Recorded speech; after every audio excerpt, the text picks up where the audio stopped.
Cucumber.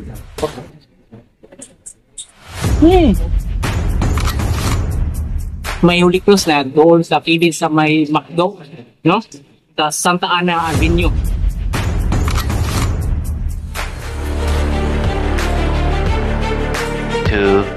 Years Story later. time dito sa may Santa Ana Avenue ng Galapian sa Gilgit, mga kapitán. So, meron tayong pupuntahan mga kapitán sa kapataunan. Siyempre, pagkaunti akong unti pagkaon doon mga pastil, di ba?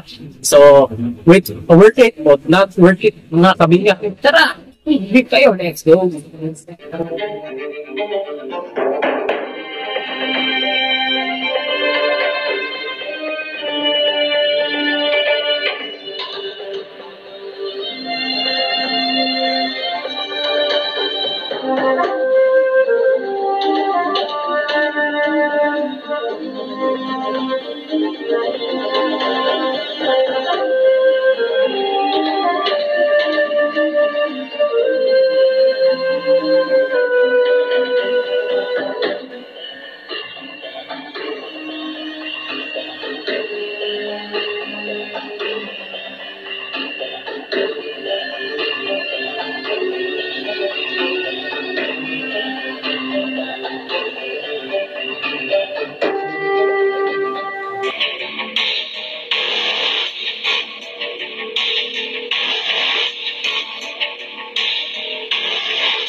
So, karon mga kabingka, for today's video mga kabingka, na nakataroon na rin sa kong ginaingon mga kabingka ay Lorinok. Mga kabingka, kuyo kay pangalan mga kabingka, no? Pangalan pala, suban na mga kabingka. Kapusog kagid mga kabingka. So, tara, food trip tayo. So, yun mga kabingka na nakataroon rin sa kong kaon-kaon serye mga kabings, no? Tilawan na nato ng ilang pagkaon eh.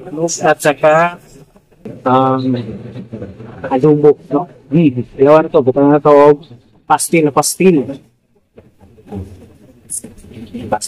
and chicken oil day kadins, no?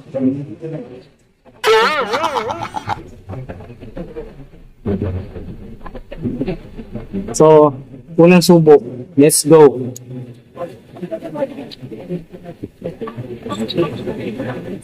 Mas bilir ang regalo na kanya.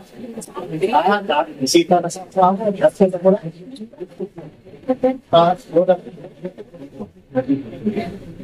Ito. Busong-busong ni bahal dito mga kaming kalamik tayo, no? Fixing improving na. Pakitan din mo ano?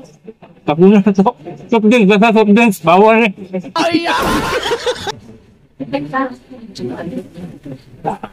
Hindi pwede siya na basta soft drinks.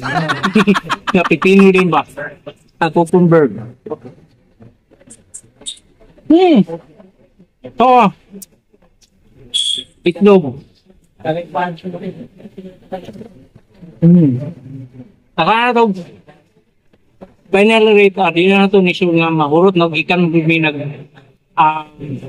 nag-vlog ko ganun na ito. Duwa ako din nga shoot nga video mga kabingka.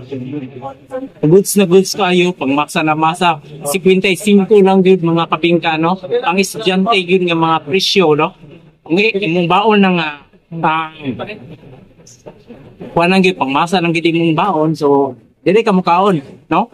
Sa duli tak mga kabingka.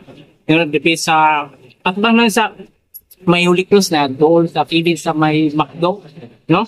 Sa Santa Ana Avenue ng Dakbayan sa Durian, mga kabingka. Ito po si DJ Marcel Case Video. See you in next vlog. Babush ka po. Tell me pretty lies, look me in the face, tell me that you love me.